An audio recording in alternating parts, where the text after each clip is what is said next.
ஆவியில் எளிமையுள்ளவர்கள் பாக்கியவான்கள், பரலோக ராஜ்யம் அவர்களுடையது. மத்தேயு 5வது அதிகாரம் 3வது வசனம். Blessed are the poor in spirit, for theirs is the kingdom of heaven. Matthew chapter 5 verse 3. துயரப்படுகிறவர்கள் பாக்கியவான்கள், அவர்கள் ஆறுதல் அடைவார்கள். மத்தேயு 5வது அதிகாரம் 4வது வசனம். Blessed are those who mourn, for they shall be comforted. Matthew chapter 5 verse 4. சாந்த குணமுள்ளவர்கள் பாக்கியவான்கள், அவர்கள் பூமியை சுகந்தரித்துக் கொள்ளுவார்கள்.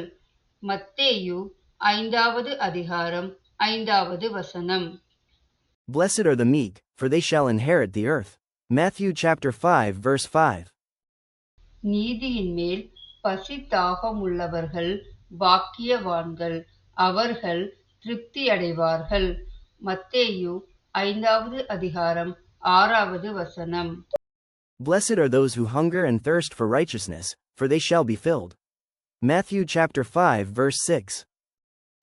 இரக்கமுடையவர்கள் பாக்கியவான்கள், அவர்கள் இரக்கம் பெறுவார்கள். மத்தேயு 5வது அதிகாரம் 7வது வசனம். Blessed are the merciful, for they shall obtain mercy. Matthew chapter 5 verse 7. இருதயத்தில் சுத்தமுள்ளவர்கள் பாக்கியவான்கள், அவர்கள் தேவனைத் தரிசிப்பார்கள். மத்தேயு 5வது அதிகாரம் 8வது வசனம். Blessed are the pure in heart, for they shall see God. Matthew chapter 5 verse 8. சமாதானம் பண்ணுகிறவர்கள் பாக்கியவான்கள், அவர்கள் தேவனுடைய புத்திரர் எண்ணப்படுவார்கள். மத்தேயு 5வது அதிகாரம் 9வது வசனம். Blessed are the peacemakers, for they shall be called sons of God. Matthew chapter 5 verse 9. நீதியி நிமித்தம் துன்பப்படுகிறவர்கள் பாக்கியவான்கள், பரலோக ராஜ்யம் அவர்களுடையது. மத்தேயு 5ஆம் அதிகாரம் 10வது வசனம். Blessed are those who are persecuted for righteousness' sake, for theirs is the kingdom of heaven. Matthew chapter 5 verse 10. என்னிமித்தம் உங்களை நிந்தித்துத் துன்பப்படுத்தி பலவித தீமையான மொழிகளையும் உங்கள் பேரில் பொய்யாய்ச் சொல்வார்களானால் பாக்கியவான்களாயிருப்பீர்கள். மத்தேயு 5வது அதிகாரம் 11ஆம் வசனம்.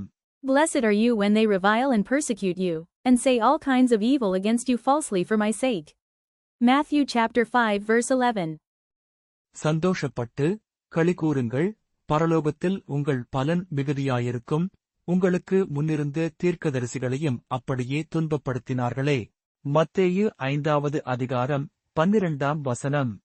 Rejoice and be exceedingly glad, for great is your reward in heaven, for so they persecuted the prophets who were before you. Matthew chapter 5 verse 12.